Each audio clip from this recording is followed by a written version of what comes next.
Good afternoon, শুভ দুপুর বন্ধুরা। কেমন হচ্ছে তোমরা? আশা করি ভালো আছে। তোমাদের খাবার দাবার হয়ে গেছে? দুপুরের খাবার নিশ্চয়ই হয়ে গেছে। আমার একটু দেরি হয়েছে, তথাপি তো খেতে তো হবে। দেখো বন্ধুরা, আমি এখন খাবো। আমি তো রান্না করিনি, আমাদের ঘরের মানুষ রান্না করার মানুষ অনেক আছে। এটা বৌমা করেছে ভাত, আর উচ্ছে ভাজা করেছে, একটু হালকা হালকা করে ভেজেছে। আমি খুব ভালোবাসি উচ্ছে ভাজা, কাঁচা লঙ্কা দিয়ে খাবো। আজকে তো সোমবার, বৌমা খাবে নিরামিষ, সেই জন্য ঢেঁড়স চচ্চড়ি করেছে, আমাকে অল্প দিয়ে দিয়েছে, মা তুমি অল্প খাও।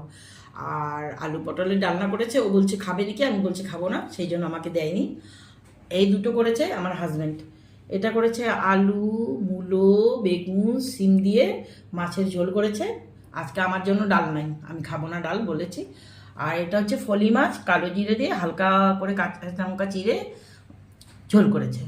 আর আমি করেছি কি দেখো বন্ধুরা, হাসির কথা, আমি দই পেতেছিলাম, সেই দইটা নিয়ে নিয়েছে। এটা আমি খাচ্ছি, আমি বানিয়েছি। আর হাজব্যান্ডের তো ডাল লাগবে, সেই জন্য উনার জন্য এক বাটি ডাল।